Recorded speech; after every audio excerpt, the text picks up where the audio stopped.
All right, it's story time again.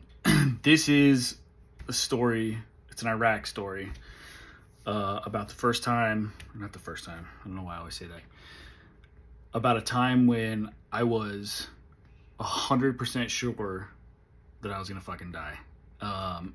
And I was a millisecond away from committing a war crime and probably going to prison for a long time. So, it is 2008, and we're in Iraq. We're out on the border of Iran. It's a place called the Diyala province, and we get this intel that there's a house that has several military age males, and they have weapons, and so we need to go take it down, right? And we have, this is later on in the war, so earlier on in the war we had like tactical vehicles. We use like Humvees and shit like that, which were really easy to get in and out of. You open a door, you hop out, just like a car. But this is later on in the war. All those vehicles kept getting blown up, and everybody in them would fucking die. So they started making bigger, more armored vehicles for protection from these bombs, but they were not tactical. They were like fucking school buses. They had a big heavy door on the back that would like swing open, and then you had to step down stairs to get down. So me and my buddy Sergeant Gabalt,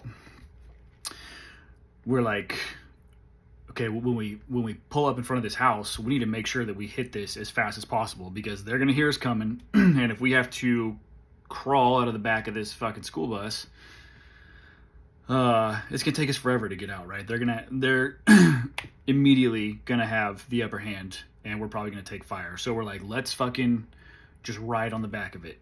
So him and I tell the rest of our squad, look, you guys stay inside the vehicle. When we pull up, Gabalt and I are gonna fucking take the house, and then you guys get out there, and you guys got to be right behind us, all right? But we want to make sure we get in, and we can at least lay down some suppressive fire or something like that. So we're riding this fucking bus down the road, and we're getting close to the objective, and we see the house, and we pull up, and I jump off first, and he's right behind me, and it's like 20 meters from the bus to the house. And so I'm moving, and you don't want to, you don't necessarily want to run in combat unless you have to. It's better to walk briskly, right? Because if you do take fire, when you're running full speed and you try to shoot, you can imagine your barrel's all over the place. It's really hard. Whereas if you're walking briskly, in between your steps, you can crack off rounds, right? And we actually train for that. Well, we step off the back of this vehicle, and I'm making my way towards this house, and on top of the house, on the roof, I see bipod legs and a barrel, right? And it's a fucking RPK heavy machine gun. And in my mind, I'm just like, fuck, dude, like we're literally walking into this guy's fucking alleyway. I mean, he's gonna fucking smoke us. There's not a man on it yet, but it's right there. And so in my mind, I make the split-second decision. I got to get to the house as fast as fucking possible, because if he catches me out here, I'm not gonna be able to smoke him before he fucking wipes me and G out. So I take off running. And I think G sees it too. G told me he takes off running too. So I'm running, and I'm trying to run as fast as I can, and I'm staring at this fucking machine gun the whole time, and I'm just waiting for this dude to get behind it and man it and fucking smoke my ass. And I am like, I don't remember if I was praying, but I was just fucking hoping, like, please, please, please don't let a dude get behind this thing, because I'm not gonna be able to smoke him while I'm running, that's for sure. So I'm gonna have to fucking stop and try to shoot him as he's laying down fire. So I'm running and just fucking hoping. And usually what you would do is stack on the door, which means you would like kind of like line up and then you'd wait for the guy behind you to get behind you, and you would he'd like tap you like, okay, I'm good to go, so that way you can move in to the door fast and together.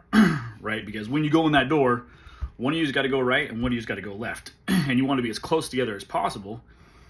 So when you go right, if there's some asshole to the left, your buddy is right on your ass, so he's gonna fucking smoke that dude before you get shot in the back.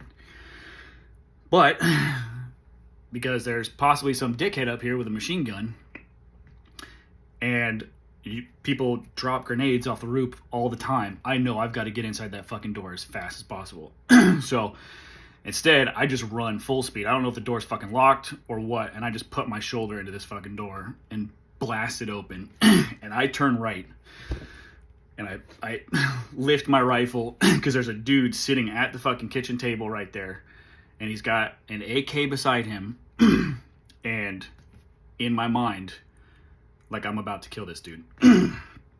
He's got a gun. I mean, it would have been a good kill. But something in my mind just said, don't shoot. Like, don't fucking shoot. And I wasn't able to pull the fucking trigger. And that dude is just sitting there. And he looks up at me, he's eating, and he just stares, right? He doesn't move for his gun or anything. And so I think that's probably what it was. I was like, something's not fucking right here. And G busts in the fucking door behind me, and there were other guys in the room, but not a single one of them moved. They all just stopped, right? And so bad guys are going to want to fight.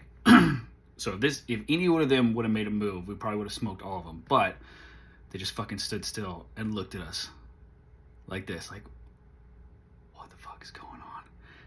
And then it started to fucking process in my mind. And I think I saw like a uniform over in the corner, and I was like, these fucking pricks are Iraqi army. Like, they're on our team. We had bad intel. I mean, I guess it was good intel. There were fucking definitely military-age males in this house with fucking guns. But they were Iraqi army, and nobody fucking told us that. So, yeah, I nearly fucking shit my... Man, if you've never been in combat, you probably won't understand it, but staring down the barrel of a fucking machine gun and running towards it and hoping you don't get fucking smoked. Yeah, that was... My heart was pounding so fucking fast, and I almost fucking killed that dude. I'm so glad I didn't. But that is, yeah, that's my Iraq story about the fucking... One of the times I was 100% sure I was gonna fucking die. And I probably would have gone to prison for shooting this fucking dude. So, thank God for that one.